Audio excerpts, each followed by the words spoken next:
Bu Nuni, apa kabar? Kabar baik, Ferry. Kabar baik. Oke. Jadi ini Bu Nuni ini udah kedua kali datang ke Swinburne. Ya. Jadi sebelumnya itu Bu Nuni kan pernah kita undang juga kan untuk talk juga bersama dengan Bu Ida dan Pak Andre Soeharto kemarin. Yes, betul. Nah sekarang topik yang kita bakal angkat itu beda dengan Bu Nuni, yaitu penting gak sih sebenarnya S2 itu? Nah sebelum kita masuk ke topiknya langsung, mungkin Bu Nuni boleh coba memperkenalkan diri dulu, kira-kira Bu Nuni riwayatnya itu seperti apa, dan mungkin ya silakan. Oke, mungkin yang saya ceritakan adalah hal-hal yang terkait dengan apa yang akan kita bicarakan sekarang ya, mungkin ya. Gitu. Jadi nama saya Nuni, saya di sini sejak Januari 2017. Sejak 2018 saya mulai studi lanjut di Unimas. Saya sedang ambil program PhD di bidang Communication and Media. Sampai mungkin saya akan stay di sini sampai pertengahan Juli, tapi setelah itu saya mungkin akan commute ya antara Jakarta dengan Kuching gitu. Sebelum di sini saya sampai sekarang sebetulnya masih tercatat sebagai dosen tenaga pengajar di Universitas Padjadjaran sebagai senior lecturer, dan juga saya pernah mengajar secara part-time di Universitas Multimedia Nusantara yang ada di Serpong sekitar tahun 2013 sampai akhir 2016 awal 2017 gitu. Itu ya mungkin ya sedikit riwayat saya lah. Nanti mungkin hal-hal lain yang relevan kita bisa sambil ngobrol lah. Oke. Nah, tapi ada satu hal yang unik dari Bu Nuni ini. Jadi sebelum podcast ini mulai, kan saya sempat kan ngobrol dengan Bu Nuni juga, yaitu tentang S2. Kalau dari pendapatnya Bu Nuni sebenarnya S2 itu untuk anak yang baru lulus ya, fresh graduate itu jangan langsung masuk ke S2 gitu. Mungkin alangkah lebih bagusnya masuk kerja. Kenapa sih? Emang ada apa nih? Oke, sebenarnya mungkin tidak sesimpel itu ya kalau menurut saya. Habis S1 apakah harus S2 atau enggak, karena sebelum memutuskan apakah kita akan kerja atau apakah kita akan studi lanjut, ada hal penting yang harus ditanyakan dulu sama diri kita sendiri gitu kan. Setelah saya lulus nih saya mau apa gitu kan. Kalau kita mau masuk ke bidang yang memang memerlukan daya analisis yang tinggi, atau misalnya ke bidang yang terkait dengan pengembangan ilmu gitu kan, kenapa tidak untuk lanjut ke studi lanjut gitu ya. Tapi kalau kemudian bidang pekerjaan kita itu lebih banyak memerlukan aspek keterampilan gitu ya, misalnya even seperti akunting misalnya gitu, lebih baik langsung aja kerja sebagai akuntan, karena begitu kita di dunia kerja, kita akan menghadapi langsung tidak hanya dalam teori, prakteknya seperti apa, dan kita bisa keep up dengan kebutuhan industri gitu. Karena bagaimanapun juga selalu ada jarak ya antara dunia akademik dengan dunia kerja gitu kan. Kebutuhan industri itu biasanya ada perbedaan, dan karena itu kembali lagi harus dicek dulu kita mau apa gitu. Kalau memang sudah yakin dengan tujuannya gitu, go ahead, apakah itu dengan kuliah lagi atau langsung bekerja gitu. Tapi yang jelas saya sangat tidak menyarankan. Nah, mungkin ini kembali ke pernyataan tadi ya yang Ferry bilang gitu. Saya sangat tidak menyarankan setelah selesai S1 langsung S2 kalau itu hanya sekedar untuk mengisi waktu, kalau itu hanya karena dituntut oleh orang tua gitu kan, atau kalau itu karena karena kita nggak tahu kita tuh mau apa gitu kan, dan kita hanya sekedar buying time gitu ya, beli waktu lagi untuk memperpanjang zona nyaman kita gitu kan. Wah, mumpung masih ada kesempatan, mungkin orang tua kita juga punya dana lebih atau bagaimana gitu kan, sehingga kita yalah daripada langsung kerja pusing gitu kan, saya S2 aja gitu. Itu menurut saya alasan yang sangat salah gitu ya untuk memulai studi lanjut gitu kan. Dan kalau memang itu yang mendasari pertimbangan kita studi lanjut, saya sangat menyarankan nggak usah deh, lebih baik waktunya dipakai untuk yang lain. Tapi kalau kita lihat dari perkembangan sekarang itu banyak banget, terutama juga ada beberapa kenalan saya juga, mereka itu ngambil S2, tapi karena mereka takut untuk langsung masuk ke dunia asli gitu, dan dunia kerja gitu loh. Dan juga ada beberapa yang mereka masih bingung sebenarnya aku habis lulus bakal ngapain gitu loh. Nah kalau dari Bu Nuni sendiri, kira-kira sebenarnya kenapa sih dengan anak-anak ini zaman sekarang gitu, kenapa mereka bisa ada ketakutan seperti itu, dan mungkin kira-kira gimana sih cara ngatasin perasaan inilah anak-anak fresh graduate yang seperti itu gitu. Tapi mungkin ya, kalau saya sendiri karena saya generasinya kan sudah berbeda ya dengan generasinya Ferik gitu ya, jadi mungkin bisa jadi pendapat saya juga tidak 100% tepat gitu ya untuk menduga apa yang terjadi dengan generasinya Ferik nih yang sekarang mau lulus S1 dan akan masuk ke baik itu dunia kerja maupun ke studi lanjut gitu ya. Tapi saya menduga begini, kita ini besar dalam lingkungan yang nyaman, semuanya serba ada ya, disupport oleh orang tua gitu kan, tidak harus memikirkan kuliah pun tidak harus, kebagian di antara kita gitu tidak harus memikirkan kapan saya harus bayar kuliah, berapa harus nabung atau harus memikirkan pinjaman gitu, karena kalau kayak di Amerika kita tahu ya, untuk kuliah itu orang kalau nggak mampu, orang tuanya kaya raya, dia harus cari pinjaman atau cari beasiswa. Nah kalau yang punya beasiswa pun kadang-kadang hanya tuition fee-nya aja ya beasiswanya, tapi dia nggak merangkap biaya hidup, sehingga day to day life-nya dia harus pikirin kan, habis ini untuk bayar kehidupan saya sehari-hari, living cost saya harus kerja gitu kan. Jadi buat mereka biasa untuk cari uang sejak usia 18, bahkan sebelum 18 misalnya let's say 15, 16 mereka sudah terbiasa kerja part time ya kalau lagi liburan seperti itu. Jadi dalam dunia barat itu mereka sudah terbiasa disiapkan untuk nanti loh kamu masuk ke dunia nyata, ini ada step-stepnya gitu kan. Ini selama kamu masih dibiayai oleh orang tua, kamu ambil kerja part time sewaktu libur gitu kan. Kemudian ketika kuliah apakah dibayarin orang tuanya atau cari beasiswa atau harus ambil pinjaman gitu kan ya, dan itu bunganya besar yang nanti harus dibayar gitu kan.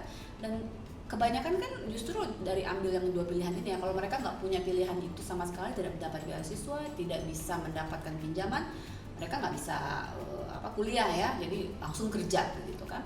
Sementara kebanyakan ya kita yang di Asia ini, kita dimanja sama orang tua kita ya, dimanja bisa jadi itu positif, bisa jadi negatif ya. Tapi artinya orang tua kita tuh biasanya menganggap bahwa selama anak kita ini belum menikah, dia masih tanggung jawab saya gitu kan. Jadi kuliah ada kok dananya sekian gitu kan, jadi kamu mau kuliah yang sesuai dengan budget ini gitu. Tapi juga itu memberikan selimut kenyamanan kan ya buat kita gitu. Orang tua kasih biaya untuk kuliah, kita tidak harus memikirkan tuition, seringkali tidak harus memikirkan juga living cost gitu, karena biasanya juga tiap bulan orang-orang tua kita sudah dengan berbaik hati, oke, ini budget kamu setiap bulan untuk kamu bayar kos, untuk kamu makan dan sebagainya. Itu semuanya nyaman gitu kan. Dan kemudian ketika misalnya di semester akhir gitu, kita suka galau gitu kan, habis ini nih saya mau kerja, atau karena kalau kerja berarti kan kita diambil tuh selimut kenyamanannya, diambil ya, yang tadinya kita dapat uang tanpa kita harus susah payah, nggak pakai harus kerja keras, dan juga kita nggak khawatir kita akan dimarahin orang gitu ya. Orang tua marah sama kita udah kebal, udah let's say 20 tahun biasalah dimarahin mama, dimarahin papa, udah kenal gitu mereka marahnya gimana, bisa mengatasi. Tapi kalau kita masuk dunia kerja, kita akan berhadapan dengan klien. Kalau klien marah, kita nggak bisa marahin balik klien gitu kan. Kalau kita kerja sama orang, punya atasan gitu kan, atasan marah, kita nggak bisa marah balik sama atasan kan gitu ya. Jadi ada banyak hal yang kemudian membuat kita jadi cemas, kita takut. Belum lagi nanti kalau kita sudah kerja, bisa jadi orang tua stop bantuan keuangannya gitu ya, sehingga kita harus bayar bill sendiri gitu. Sementara begitu kita kerja, mungkin apa yang kita dapatkan, gaji pertama kita bisa jadi lebih kecil dari apa yang diberikan orang tua kita, misalnya begitu. Nah, banyak hal yang kemudian membuat orang kalau berpikir ulang lah, apakah dia mau kerja atau dia mau melanjutkan kenyamanannya ini dengan dalih sekolah lagi gitu. Nah, itu yang saya sangat garis bawahi gitu. Nah, yang ini nih yang nggak sehat gitu. tapi oh ada satu masalah lagi. Kalau biasanya gini, kadang-kadang benar nggak sih? Ada beberapa orang bilang kalau misalnya orang fresh graduate, kalau dia ngambil S2 itu agar mereka gampang cari kerja, ya kan? Tapi masalahnya ada beberapa cases yang saya tahu ya, mereka itu malah lebih susah nyari kerja karena mereka dikatakan overqualified. Overqualified. Jadi company itu agak ragu untuk ngambil mereka karena mereka sudah overqualified. Jadi karena kadang-kadang posisi yang di offer adalah posisi yang sebenarnya masih posisi rookie mungkin ya, masih posisi yang rendah gitu. Tapi mereka ternyata udah S2 gitu. Jadi kalau dari sisi pandang Ibu sendiri kira-kira itu gimana sih cara ngatasin? Maksudnya kita kan juga harus melihat ya, ada banyak banget orang yang sekarang ngambil S2 gitu dan mereka juga mengalami masalah ini gitu. Nah, apakah gitu mereka memang wajibnya itu mereka kerja dulu sebelum mereka ambil S2 agar mereka kan punya pengalaman kerja dulu, jadi mereka sekali masuk bisa langsung di posisi manajerial gitu. Yes. Atau mereka sebenarnya masih bisa kalau habis kuliah langsung lanjutin S2 gitu. Tapi mungkin kira-kira kalau dari sisi pandang Ibu sendiri ada nggak sih solusi untuk anak-anak ini gitu? Karena kalau kita melihat kan sampai sekarang juga ada beberapa teman saya yang saya tahu mereka langsung nggak cuma S2 tapi langsung dari S2 mereka lanjut lagi S3 tanpa kerja dulu sebelumnya. Nah, kira-kira kalau dari Ibu gimana?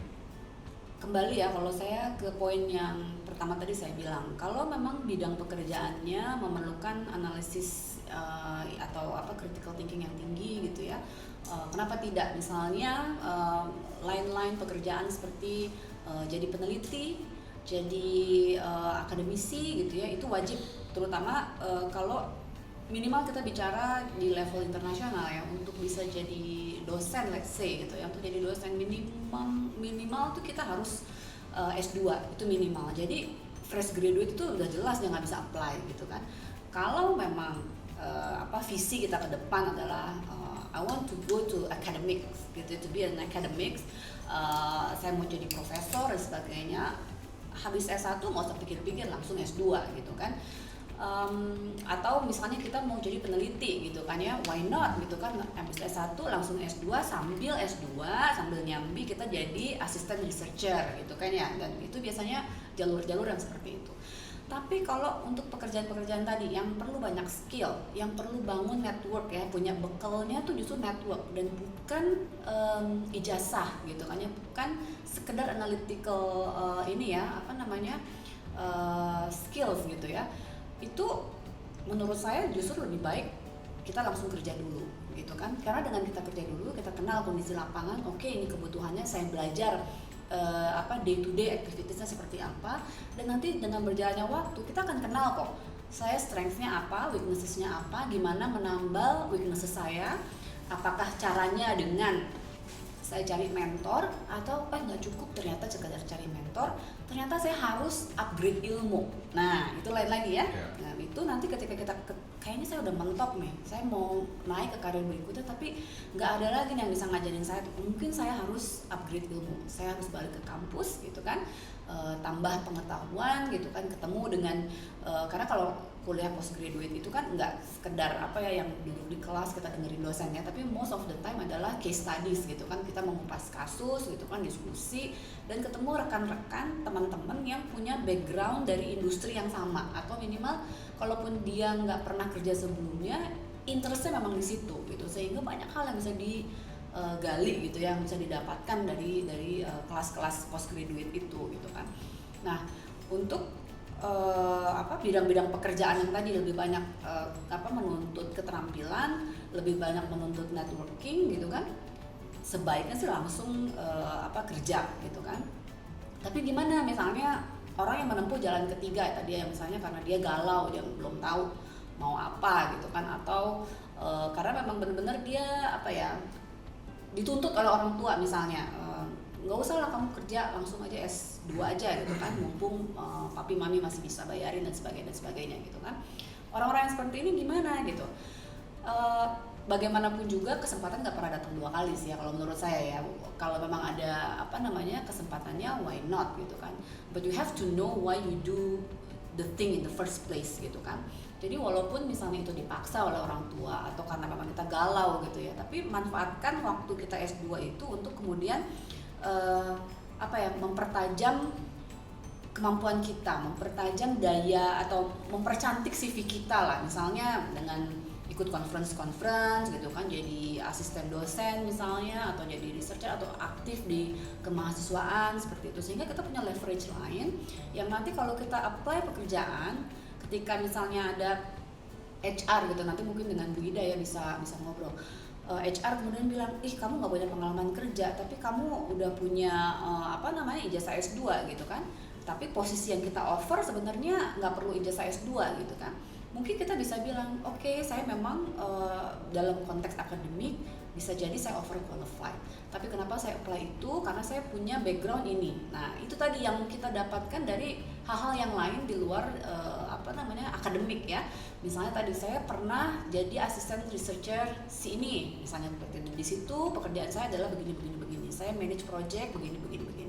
Atau saya aktif di komunitas apa gitu kan ya, dan di situ saya mendapatkan tanggung jawab apa. Nah, karena pengalaman saya itu saya rasa itu relevan dengan posisi yang sekarang saya apply gitu. So menurut saya nggak pernah ada wasted chances ya kalau kita selalu bisa manfaatkan situasi yang ada gitu loh. Jadi orang baik itu yang mau kerja dulu atau dia yang mau langsung S2 atau bahkan S3,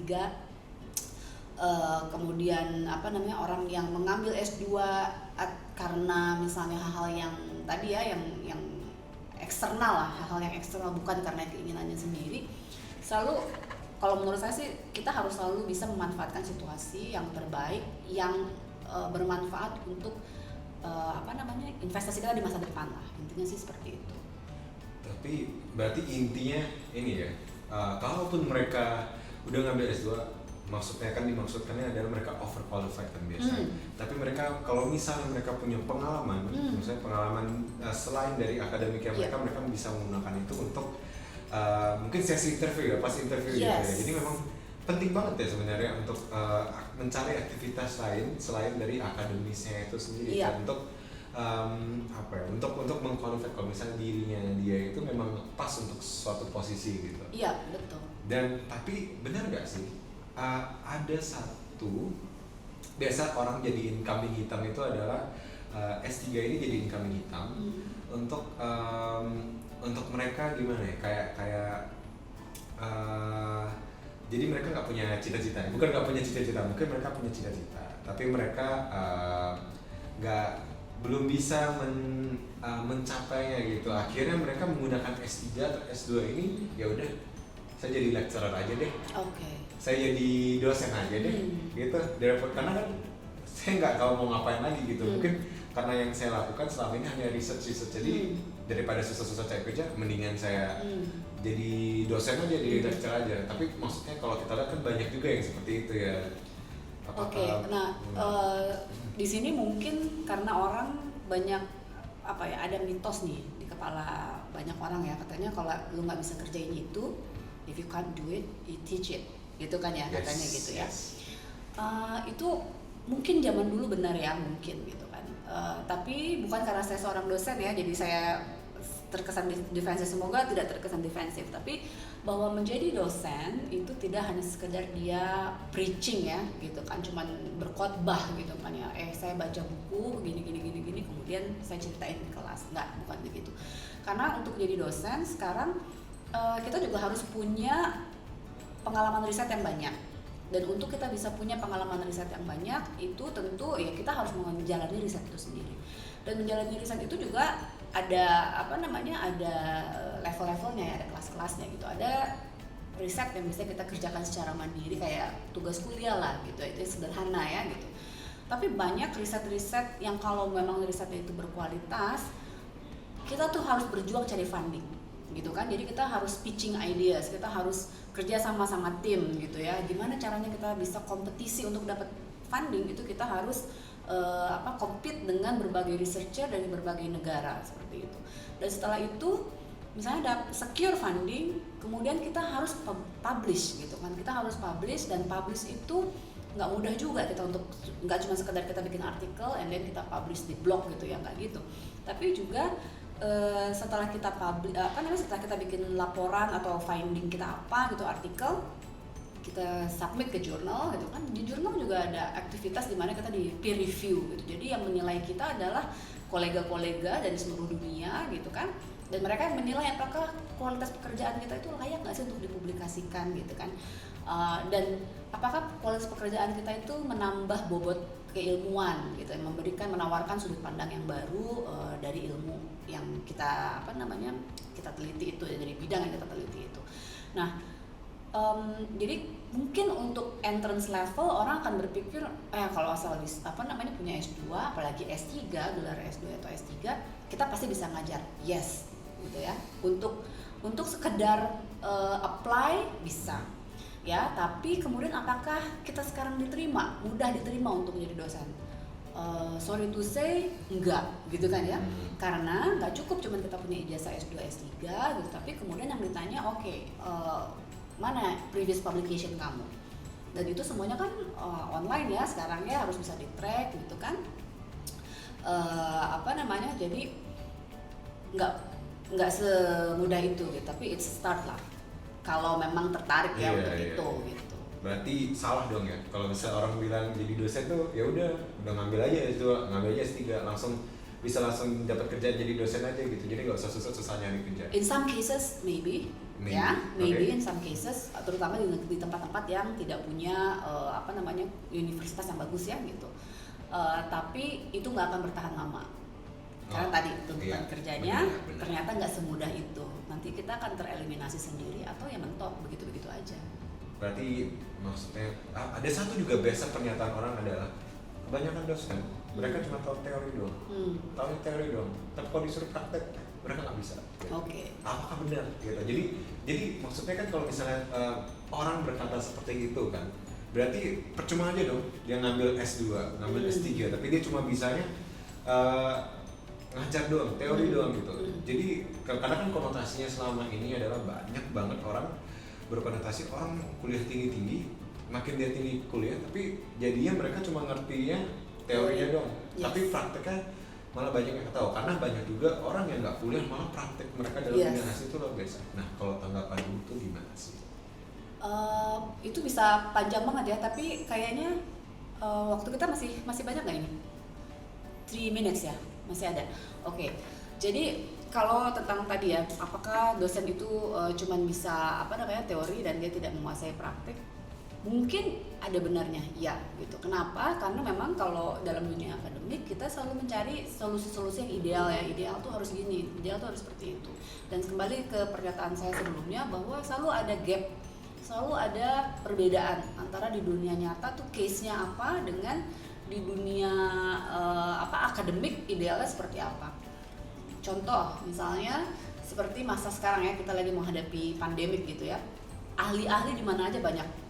Ya, seluruh dunia nih banyak gitu kan ahlinya yang sudah mempelajari tentang pandemik, gimana harus mengatasi pandemik. Yes. Tapi ketika dihadapkan dengan prakteknya, semua negara di dunia ini tergagap-gagap. Padahal berapa banyak orang ahli, profesor, doktor ikut terlibat dalam upaya penanggulangannya. Kenapa? Karena dalam kenyataan, dalam realita, seringkali ada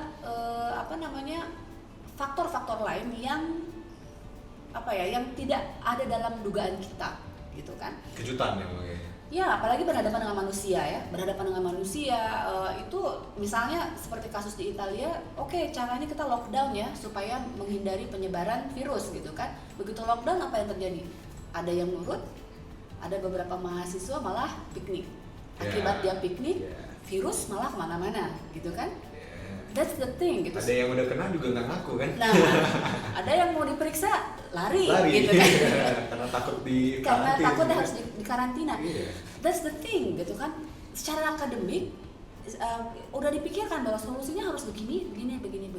Tapi ketika dilaksanakan dalam dunia nyata gitu kan, kita berhadapan dengan manusia gitu kan, kita berhadapan dengan makhluk hidup. Alam aja seringkali nggak bisa diprediksi sekarang ya dengan climate change seperti ini ya. Jadi ada banyak faktor yang membuat ya dosen-dosen juga harus mau legowo ya. Dia tahu teorinya, tapi untuk pengembangan ilmu dia harus sering-sering turun ke lapangan ngerjain apa yang dia selama ini geluti di dalam buku, dalam riset dan sebagainya. Dia harus sering datang ke lapangan. Dia harus ikut terjun dalam membantu memecahkan masalah-masalah real gitu kan ya. Nah, kalau yang di lapangan gimana? Misalnya dokter-dokter yang setiap hari menghadapi pasien gitu kan. Mereka adalah orang pertama yang kemudian notice gitu, ini ada problem baru. Ya, sehingga mereka juga jadi orang pertama yang kemudian raise the alarm gitu dan bilang bahwa ini kayaknya ada wabah baru nih, kita belum pernah temuin gitu. Bisa jadi dokter yang kita tahu ya whistleblower-nya itu kan dokternya masih muda gitu kan. Jadi bisa dibayangkan lah bahwa mungkin dia juga bukan dokter yang senior gitu kan, mungkin dia belum jadi profesor gitu kan. Tapi dia karena sehari-hari dia bergelut dengan realita, dia kemudian bisa menemukan pattern dan kemudian dia bisa oke, ini harus segera kita pecahkan, kita harus segera lapor, kita harus nyatakan ini situasi darurat. Seperti itu. Berarti intinya itu adalah boleh kuliah tinggi, boleh jadi dosen yang profesor, mungkin gelarnya banyak, tapi satu lagi yang penting yaitu adalah mereka mengerjakan apa yang mereka geluti selama ini dan ke lapangan gitu kan. Jadi karena ilmu nggak akan ada gunanya kalau tidak bermanfaat untuk masyarakat, kalau tidak di-apply, gitu, tidak diaplikasikan. Intinya belajar memang boleh tinggi-tinggi karena belajar itu kan ilmunya, tapi yang paling penting salah satunya lagi untuk melengkapi itu adalah pemanfaatannya dan pengaplikasian itu ya kan untuk masyarakat gitu. Oke, mungkin durasinya udah ini ya Bu ya udah habis ya kita. Tapi it was a really good talk, you know. Jadi ini benar-benar sesi yang menarik sebenarnya untuk S2. Mungkin kalau kita ngomong lagi bisa lebih panjang lagi. Tapi yang penting intinya itu sudah tersampaikan gitu. Sudah ada lah tersampaikan beberapa. Jadi kesimpulannya adalah sebenarnya kita boleh ngambil S2. Mungkin kalau anak-anak S1 mau langsung S2 mungkin boleh. Tapi mereka harus punya pengalaman lebih, yaitu adalah pengalaman di luar dari akademisnya itu sendiri satu, dan juga mereka harus mengerti juga dengan apa sebenarnya mereka pelajari tentang pengaplikasiannya itu di mana. Dan mungkin ini juga ya Bu ya, kayak tadi Ibu bilang, mereka kalaupun misalnya mereka alangkah lebih baiknya mereka S1 terus mereka kerja dulu, jadi mereka sebenarnya lebih mengerti tentang apa sih yang mereka butuhkan di dunia asli dan kira-kira mereka butuh ilmu apa lagi. Benar begitu Bu Nuni? Mungkin Bu Nuni ada lagi yang pengen ditambahkan gitu? Mungkin sih kalau saran saya satu lagi ya, tanya deh sama diri sendiri, saya mau apa di sini. Itu pertanyaan eksistensial yang akan membantu kita memutuskan should I go to to pursue further degree gitu, atau saya sebaiknya mengerjakan hal-hal yang lain seperti misalnya bekerja, membangun bisnis misalnya, atau mau apa gitu ya. Jadi harusnya ini sudah ditanyakan waktu kita SMA ya gitu, mau kuliah gitu kan. Tapi karena mungkin tadi kita terlalu nyaman lah gitu, kemudian kita mau panjangin. Tapi sebelum itu semua terjadi, karena waktu nggak akan kembali, kita nggak semakin muda gitu kan. Sementara di luar sana persaingan semakin ketat. Nah, saya mau menambahkan daya tawar saya itu dengan cara apa? Nah, itu yang harus jadi dasar ya untuk kita memutuskan apakah saya mau kerja atau saya mau kuliah lagi. Oke, gila, mantap banget tamu kita hari ini yaitu Bu Nuni.